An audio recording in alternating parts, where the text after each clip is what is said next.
The Galactic Hunting Club's lounge hummed with the usual pretension, crystalline walls displaying holographic trophies, exotic furs draped over furniture that cost more than some planetary economies, and hunters from a dozen species bragging about their latest kills.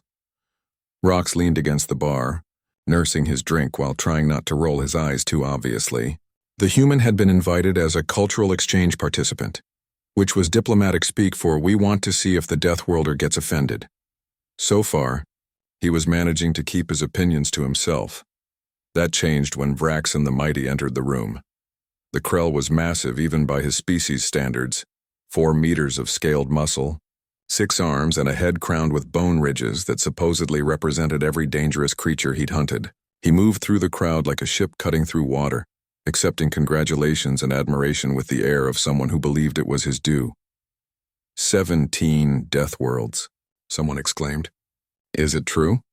18 now, Vraxen corrected, his translator rendering his voice as a deep bass. I just returned from Karath Prime. Hunted their apex predator, the 6-legged razortooth. Magnificent beast. Took me 3 days to track it through the acid swamps. The crowd oohed appropriately. Rox took another sip of his drink. Of course, Vraxen continued, warming to his audience. The key to hunting Deathworld predators is understanding that you're the superior intellect. They're just animals, no matter how deadly. Cunning, yes, but predictable. I've faced creatures that could tear through starship hulls. Survived hunts that would make most species flee screaming. And I'm still here to tell the tale. Impressive, came a new voice, cool and measured. Leah had appeared beside Vraxen so quietly that even Rox hadn't noticed her arrival. The human woman was dressed in simple civilian clothes, her dark hair pulled back in a practical ponytail, and she held a glass of something amber that she hadn't touched. A human, Vraxen boomed, clearly delighted. How wonderful. Tell me, little one, does my reputation precede me even to Earth? Actually, Leah said, her expression neutral. I just got here. But I heard your last comment. You've hunted on 18 death worlds? Indeed. Perhaps the most of any hunter in the club's history. Fascinating. Leah tilted her head slightly. Did any of them hunt you back? The room went quiet. Rox straightened up, suddenly very interested. Vraxen's ridge-crested head pulled back slightly. What do you mean? I mean, Leah said, her tone still conversational. Did any of your prey turn the tables?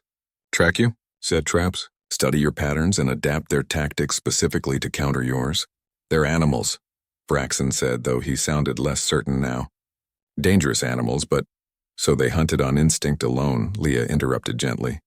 They never learned who you were. Never made it personal. Rox grinned into his drink. He knew where this was going. I don't understand the distinction, Vraxen said stiffly. A hunt is a hunt. The danger is the same, is it? Leah walked slowly around the Krell, who tracked her with growing unease. When you hunt, you study your prey for weeks, sometimes months. You learn their patterns, their territories, their behaviors. You use technology they can't comprehend. Cloaking devices, energy weapons, atmospheric shields. You're not just hunting them. You're executing them from a position of overwhelming superiority. That's the sport of it, someone in the crowd protested weakly. Leah ignored them, her attention fixed on Vraxen. But imagine if your prey did the same. Imagine if they studied you, learned your species' weaknesses, your blind spots. Imagine if they followed you home. That's absurd, Vraxen said. But he'd backed up a step. On Earth, Leah continued, we have a saying, don't hunt what can hunt you back. Because we learned, very early in our history, that the most dangerous prey isn't the strongest or the fastest. It's the kind that remembers, the kind that gets angry, the kind that tells its family what you did. Rox decided to contribute. She's right, you know. We humans spent millennia as both predator and prey. We know what it's like to be hunted, and we never forgot the lesson. Vraxen looked between the two humans, something like understanding dawning in his eyes.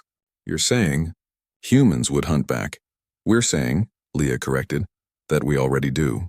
Every human you see in this club, at this reception, on every space station and colony world, we're here because we hunted everything on our planet that tried to hunt us. And when we ran out of predators, we started hunting each other. We got so good at it that we had to invent rules to make ourselves stop. She stepped closer to Vraxen, and despite his massive size advantage, he flinched. So yes, Mr. Vraxen, we're very impressed by your 18 Deathworld hunts. But here's a question you should ask yourself. Of those 18 worlds, how many of them have spaceflight now? How many of them know your name? How many of them are looking at the stars and wondering if the thing that killed their apex predator might come back? This is ridiculous, Vraxen sputtered. Those creatures were non-sapient. So were our ancestors' predators, Rox interjected. Didn't stop us from remembering. Didn't stop us from developing tools, weapons, civilization itself. Partly because we were so determined never to be prey again. Leah finished her point. Every species in this room came from a garden world where the most dangerous thing was bad weather.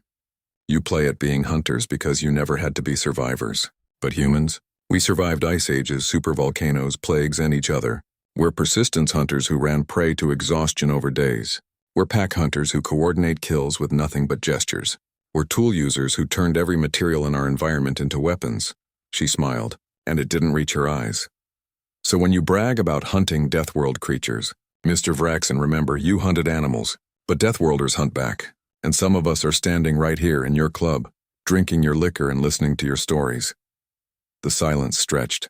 Then Vraxon did something that surprised everyone. He laughed, a booming sound that shook the crystalline walls. You know what, human? You're right. I've been a fool, mistaking danger for true challenge. He raised his glass. To humanity, the prey that became the ultimate predator. Leah clinked her glass against his. To hunting, Mr. Vraxen. May you always remember the difference between sport and survival. As the crowd slowly resumed their conversations, Rox sidled up to Leah. That was terrifying and brilliant. She shrugged. He needed perspective. Besides, someone has to remind the galaxy why they should be nice to the Deathworlders. By threatening them, by making them think. Leah finally took a sip of her drink. Fear keeps people honest. Respect keeps them civilized. He'll leave humanity alone now, not because he's afraid of us, but because he respects what we survived to get here. Rox looked back at Vraxen, who was quietly explaining something to his hunting companions, his earlier bravado replaced with thoughtful consideration. You know, Rox said, I think you just made the galaxy a little safer for humans. That, Leah replied, was the plan. Andy.